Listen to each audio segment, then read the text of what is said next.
पिछली वीडियो में हमने बात की थी गॉस थ्योरम के बारे में और उसके प्रूफ के बारे में। इस वीडियो में हम बात करेंगे उसकी एप्लीकेशंस के बारे में। तो इसकी हमारी 3 एप्लीकेशन है। आज हम उसकी एक एप्लीकेशन के बारे में जानेंगे, electric field intensity due to a charged wire. So ये हमारा कोई भी हमने सिलेंड्रिकल हमने कोई भी गॉसियन सरफेस ड्रॉ कर लिया है।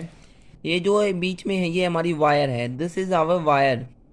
ये हमारी जो ये है ये वायर है।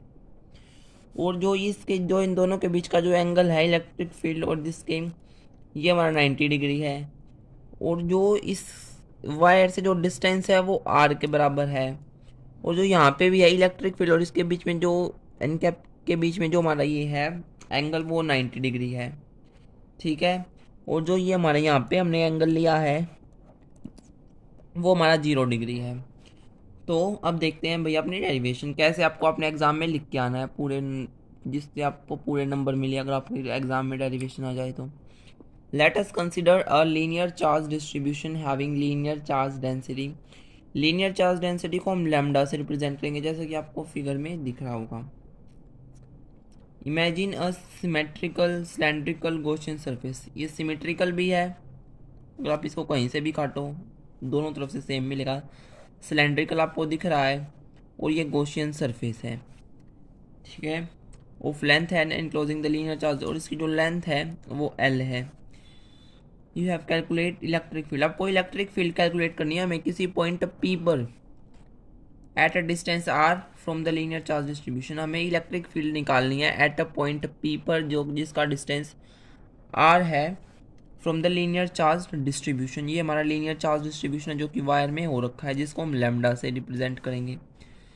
Electric flux through a circular part of a cylinder. जो सर्कुलर पार्ट है हमारा सिलेंडर का, उसके लिए इलेक्ट्रिक फ्लक्स की वैल्यू है, इसके लिए हमने एस फाई एस, जैसे कि मैंने आपको पिछले वीडियो में बताया था इलेक्ट्रिक फ्लक्स को हम रिप्रेजेंट करते हैं फाई से। तो इस सर्कुलर पार्ट के लिए तो इसको हम लिखेंगे फाई एस। फिर close integral E dot D S. फिर यहाँ पे हमने एंगल, देखो हमने यहाँ पे एंगल के बारे में बात की, जो इनके बीच का जो एंगल है वो 90 डिग्री है। तो कोस 90 डिग्री की वैल्यू होती है 0। कोस 90 डिग्री की वैल्यू होती है आपकी 0। तो इसको किसी भी चीज़ को अगर हम 0 से मल्टीप्लाई करेंगे तो वो 0 आ जाएगा। तो ये हमारी बन गई first equation. Electric flux through a curved surface area of a cylinder. अब हम कर्व्ड सरफेस एरिया के बारे में बात करेंगे। तो जो हमारा कर्व्ड सरफेस के लिए अब हम निकालेंगे इलेक्ट्रिक फ्लक्स, तो close integral E dot D S cos theta होता है। पर जो हमने आपको फिगर में दिखाया था कि जो हमारे लीनियर चार्ज जो वो निकालें electric field at a point P from a distance R, वहाँ का मैंने आपको एंगल दिखाया था 0 डिग्री था, जैसा कि आप देख सकते हैं। जैसा कि आप देख सकते हैं कि जो इसके बीच का जो एंगल है वो 0 डिग्री है। तो हमारी कोस 0 डिग्री की वैल्यू होती है 1। हमारे कोस 0 डिग्री की वैल्यू होती है 1, तो इसलिए ये एज इट इज़ रह गया। अब हमें इंटीग्रेशन करना है जिसके साथ एस ए डी एस होता है उसी का, तो ये तो हमने बाहर एक साइड निकाल लिया। अब ये इंटीग्रेशन हम डी एस का करेंगे। तो ये सिलेंड्रिकल के लिए है, तो सिलेंड्रिकल का जो कर्व्ड सरफेस एरिया वो हम बोलते हैं 2 पाई आर एल।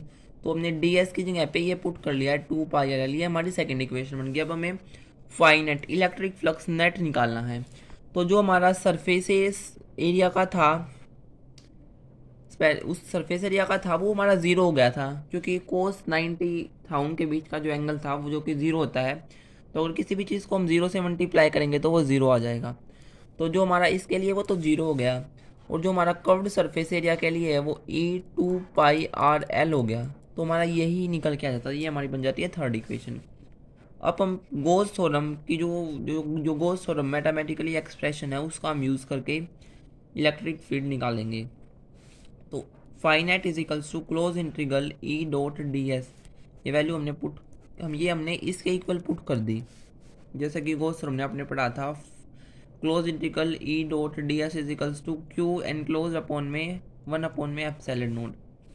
तो ये हमारा क्यू नेट, ये फाइनेट आ गया हमारा इलेक्ट्रिक फ्लक्स। अब हम जो फोर्थ और फिफ्थ, ये हमारी फोर्थ इक्वेशन है, ये हमारी फिफ्थ इक्वेशन है। इन दोनों को जब हम कंपेयर करेंगे तो यहाँ से fourth equation E 2 pi R L is equals to Q enclose upon में एप्सिलॉन नोट। हमें क्या निकालनी थी, इलेक्ट्रिक फील्ड की वैल्यू कैलकुलेट करनी थी, electric field intensity due to a charge wired. तो इलेक्ट्रिक फील्ड निकालनी, तो ये इलेक्ट्रिक फील्ड हमने यहीं रख ली, इसको हमने नीचे भेज दिया, इसको हमने नीचे भेज दिया।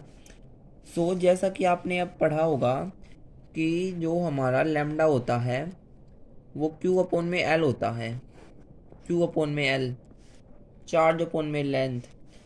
जो हमारा सरफेस चार्ज डेंसिटी होती है वो क्यू अपॉन में ए होती है, और हमारा लैम्डा होता है जो लीनियर चार्ज डिस्ट्रीब्यूशन, वो चार्ज अपॉन में लेंथ, और surface charge density charge upon में एरिया। सो चार्ज अपॉन में लेंथ, ये हम इसकी जगह पे हमने लिख लिया लैम्डा, और एल आ गया।